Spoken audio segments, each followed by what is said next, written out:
Hello and welcome to Magnet Brains Hindi. मैं हूं आपका दोस्त और आपका होस्ट अनिल पाटीदार। दोस्तों, जैसा कि आप जानते हैं कि उत्तर प्रदेश बोर्ड के अंतर्गत हम लोग कक्षा 8वीं का सामाजिक विज्ञान पढ़ रहे हैं और सामाजिक विज्ञान के अंतर्गत हम लोग इतिहास विषय पर चर्चा कर रहे हैं। इतिहास विषय पर हम लोग खास बात करने वाले हैं चैप्टर नंबर 3 के बारे में।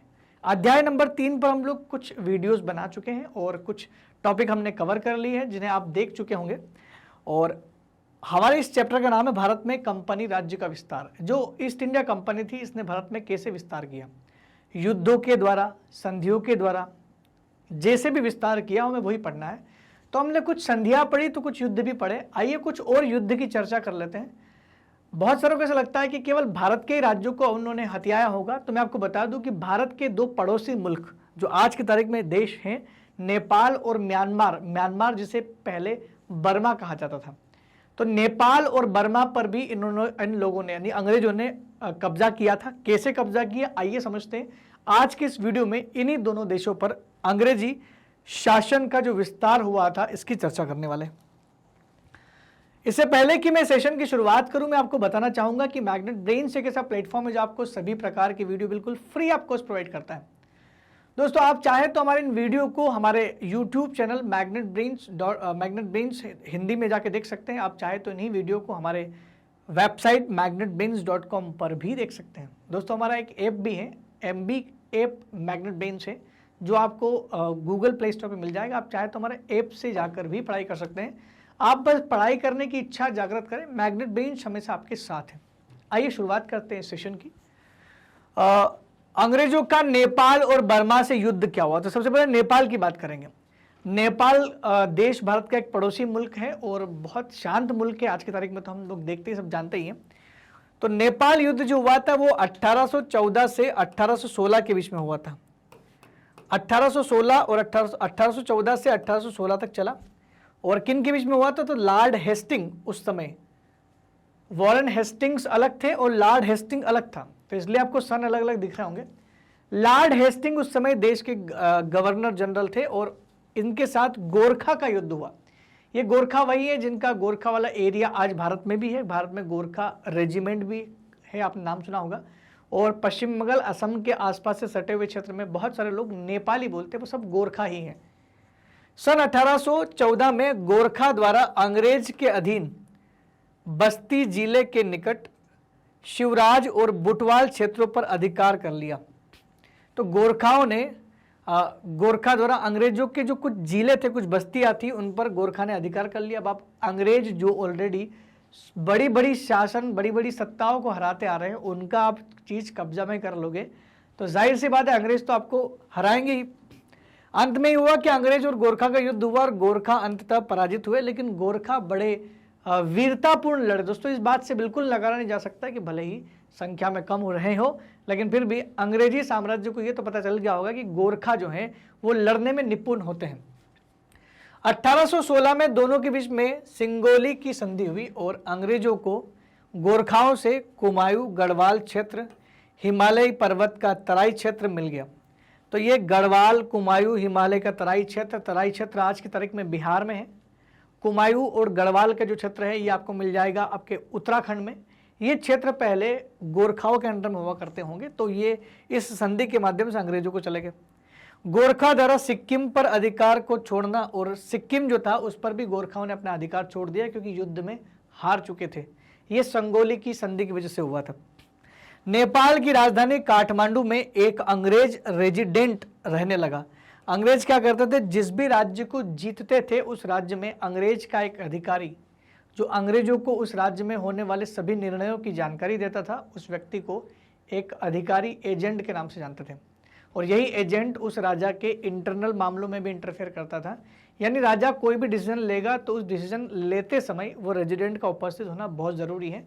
क्यों? क्योंकि उस जगह को जीत लिया था अंग्रेजों ने, लेकिन केवल कुछ जगह को लेकर के उसे वापस छोड़ दिया। तो ऐसा कुछ हुआ था कहां पर, नेपाल से जब गोरखाओं से जब युद्ध हुआ लॉर्ड हेस्टिंग यानी अंग्रेजों का। अब बात करते हैं बर्मा के युद्ध की, क्योंकि हम लोग दो देशों के युद्ध की यहां पर चर्चा करने वाला है। कि नेपाल का युद्ध आप समझ गए होंगे, बर्मा यानी जो म्यांमार जिसे कहा जाता है आज की तारीख में, बर्मा का युद्ध हुआ था। और बर्मा का जो प्रथम युद्ध हुआ था उसे 1824 से 1826 के बीच में लड़ा गया था। यानी यूं कहें कि नेपाल के युद्ध के बाद बारी आती है बर्मा की, क्योंकि नेपाल 1814 से 1816 के बीच में चला था और ये 1824 से 1826 के बीच में चला था। लॉर्ड एमहर्स्ट उस समय अंग्रेजों के गवर्नर जनरल थे और उस समय बर्मा जो थे, आज का म्यांमार, वो बर्मा उस समय हुआ करता था, जो इन दोनों के बीच में युद्ध हुआ, वहां के राजा के बीच में। बर्मा के राजा ने क्या किया था, बर्मा द्वारा अंग्रेज व्यापारियों द्वारा सरकार के नियमों का उल्लंघन हुआ था। तो हुआ यह था कि बर्मा द्वारा अंग्रेज व्यापारियों के द्वारा जो सरकार जो थी वो जो नियम बनाती थी वो नियम का उल्लंघन कर दिया था। व्यापारिक नियमों के उल्लंघन के परिणाम स्वरूप यही हुआ कि दोनों के बीच में लड़ाई होगी और लड़ाई होने की वजह से क्या हुआ, डेफिनेटली अंग्रेज विजय होंगे। और अंग्रेज के विजय होने पर उन्होंने जो यंगून, वहां पर जो था यंगून, उनका बड़ा सा अच्छा सा क्षेत्र था, कैपिटल वाला रीजन था, उसको इन्होंने अपने गिरफ्त में ले लिया। इसी वजह से 1826 में दोनों के बीच में एक संधि हुई जिसका नाम था यांडबू की संधि। और इसी यांडबू की संधि के तहत क्या हुआ, अंग्रेजों को अराकान तथा तनासरीम के प्रदेश प्राप्त हुए। अराकान एक जगह का नाम है दोस्तों, और ये अराकान एक पर्वत का नाम भी, एक वहां पर बड़ा सा लंबा पर्वत है और ये बर्मा का सबसे बड़ा पर्वत है, उसका नाम है अराकान योमा। उसी के आसपास वाले रीजन को अराकान क्षेत्र भी कहते हैं। अराकान तथा तनासरीम के प्रदेश प्राप्त हुए। मणिपुर को स्वतंत्र राज्य घोषित किया गया। दोस्तों ये जो मणिपुर था ये पहले बर्मा के अंडर में आता था। आज हमारा देश का राज्य है मणिपुर, जो कभी बर्मा के अंडर में हुआ करता था। और मणिपुर में जो है, मणिपुर को स्वतंत्र राज्य घोषित किया गया। बर्मा और अंग्रेजों के मध्य व्यापारिक समझौता हो गया कि अब आप उल्लंघन नहीं करेंगे जो आपने किया था उसकी वजह से। अब उसकी वजह से हुआ यही कि बहुत सारे प्रदेश जो है वो अंग्रेजों को मिल गए, मणिपुर इंडिपेंडेंट हो गया। अगर ये युद्ध नहीं होता तो मणिपुर आज बर्मा का हिस्सा होता। इसी तो बढ़िया हुआ हमारे लिए तो कि भाई बर्मा से युद्ध हुआ और मणिपुर नाम का राज्य हमें मिल गया आज़ादी के बाद। अब बात करते बर्मा का युद्ध यही नहीं थमा, उसका दूसरा युद्ध भी हुआ, द्वितीय युद्ध। 1852 में एक बार फिर बर्मा के राजा ने अंग्रेजों के खिलाफ युद्ध की घोषणा कर दी और जो युद्ध हुआ था ये हुआ था लॉर्ड डलहौजी और बर्मा के राजाओं के बीच में। वापस दोबारा वही चीज थी कि अंग्रेज व्यापारी द्वारा सरकार के नियमों का उल्लंघन किया गया था। अब सरकार के नियमों का उल्लंघन होगा तो सरकार तो कहीं ना कहीं उसके विरोध में होगी। पहले भी यही किया था कि अंग्रेज व्यापारी मनमानी कर रहे थे और मनमानी की वजह से वहां की जो सरकार थी वो नाखुश थी, तो उन्होंने विद्रोह कर दिया। दोबारा से अंग्रेज व्यापारी जानबूझ करके नियमों का उल्लंघन करने लगे थे, जिसकी वजह से उनको दोबारा से बर्मा का द्वितीय युद्ध लड़ना पड़ा और अंत में फिर बर्मा पराजित ही हुआ, दोनों बार पराजित हुआ। मर्तबान और यंगून पर अंग्रेजों का पूर्णतः अधिकार हो गया। मर्तबान और यंगून जो बड़े बड़े क्षेत्र थे वहां के बर्मा के, उन पर अंग्रेजों का कब्जा हो गया। बर्मा का समूचा दक्षिण भाग अंग्रेजों ने अपने कब्जे में ले लिया। बर्मा का जितना भी जो एरिया, दक्षिण वाला पूरा एरिया अंग्रेजों ने ले लिया। क्यों ले लिया? क्योंकि वो समुद्र से पड़ता है, समुद्र वाला तटीय एरिया था। अंग्रेजों को दक्षिण इसलिए भाग चाहिए था क्योंकि वो व्यापार करते थे वहां से, तो उन्होंने पूरा का पूरा एरिया वहां पर कब्जा कर लिया। इस प्रकार बर्मा और इंग्लैंड के बीच का यह द्वितीय युद्ध भी समाप्त हो जाता है। दोस्तों आज के इस लेक्चर में हमने बात की दो विशेष युद्धों के बारे में। एक युद्ध जहां अंग्रेजों ने नेपाल के गोरखाओं से किया था, जहां पर उनको गोरखाओं को हरा करके नेपाल के बहुत सारे क्षेत्र उन्होंने हथिया लिए थे। वहीं दूसरे जो दो युद्ध हुए वो किसी और देश के साथ हुए जिसका नाम था बर्मा। सन 1824 से 1826 के बीच में बर्मा का प्रथम युद्ध हुआ और वही 1852 में बर्मा का द्वितीय युद्ध हुआ। लेकिन दोनों के दोनों युद्ध में बर्मा को खासा सफलता नहीं मिली। अंग्रेज ही दोनों युद्ध में जीते और दोनों युद्ध में अंग्रेजों को भरपूर फायदा हुआ और बर्मा का लगभग आधा जगह जो है वो अंग्रेजों के हाथ में चला गया। वहीं मणिपुर जो कभी बर्मा का हुआ करता था वो स्वतंत्र घोषित हो गया। दोस्तों मैं आशा करता हूं कि आपको आज का ये जो वीडियो है काफ़ी पसंद आया होगा। मैं आपको बता दूं कि अगर आपको मैग्नेट ब्रेन्स के इसी तरह के वीडियो, सारे के सारे वीडियो सीक्वेंस में देखने हैं तो आप चाहे तो हमारे चैनल मैग्नेट ब्रेन्स हिंदी पर जाकर, यूट्यूब पर जाकर देख सकते हैं। प्लेलिस्ट में आपको यूपी बोर्ड के सारे वीडियो मिल जाएंगे। आप चाहे तो हमारी वेबसाइट पर भी इन वीडियो को आसानी से देख सकते हैं जिसका नाम है magnetbrains.com। इस वेबसाइट पर जब आप हमारे वीडियो देखोगे तो यहाँ पर भी आपको मिल जाएगा यूपी बोर्ड और बिहार बोर्ड, ये वेबसाइट का पेज आपके सामने खुला हुआ है। आप आराम से यहाँ पर इन चीज़ों को देख सकते हैं।